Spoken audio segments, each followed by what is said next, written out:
తెలంగాణకు కొత్తగా నియామకమైన AICC incharge Meenakshi Natarajan madam ఇయాల మొదటి పరి హైదరాబాద్లో అడుగుపెట్టింది. ఇదివరకున్న దీపాదాస్ మున్షి మేడం మస్తు హడావుడి చేస్తుండే కానీ మీనాక్షి మాత్రం సాదాసీదాగానే తెలంగాణకు వచ్చింది. మరి మనిషి మాత్రమే సాదాసీదాగా ఉంటుందా? ఆమె పనితనం సుతం సాదాసీదాగానే ఉంటుందా? లేకుంటే ఇదివరకు పని చేసిన వాళ్ళ కంటే గొప్పగా చేస్తుందా? ఈ ముచ్చట్లన్నిటి మీద ఓ నజరేద్దాం పాండ్రి.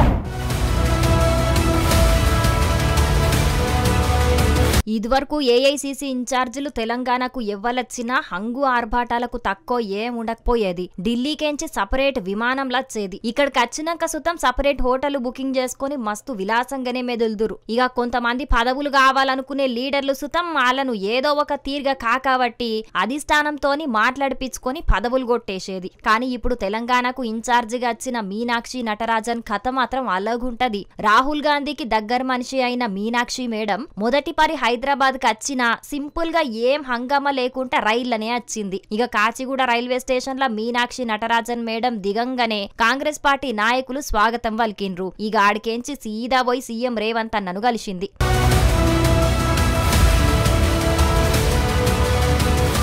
ఆడికెంచి పోయి గాంధీ భవన్ లో లీడర్లతోని మాట్లాడింది. మనం ప్రభుత్వంలో ఉన్నాం కాబట్టి పేదోళ్ల కోసం పనిచేయాలని చెప్పింది. ప్రతి గ్రామానికి పోయి జై బాపు, జై భీమ్, జై సంవిధాన్ కార్యక్రమాలను పెద్ద ఎత్తున చేపట్టాలని కార్యకర్తలకు పిలుపునిచ్చింది. నా కోసం రైల్వే స్టేషన్లకు లీడర్లు ఎవ్వరు రావద్దు, నా బ్యాగులు ఎవ్వరు మొయ్యద్దు, నాకు బలం లేకుంటే నేనే మీ సాయం అడుగుతా, అంతేగాని మీ ఆత్మగౌరవాన్ని ఎక్కడ తక్కువ చేసుకోకుండా మీ పని మీరు చేసుకోనరని చెప్పింది. ఇక నాయకులు ప్రజలు ఉంటేనే గెలుస్తారు గాని ఫ్లెక్సీలు ఫోటోలు పెడితే నాయకులు ఎన్నికల గెలవరని చెప్పింది.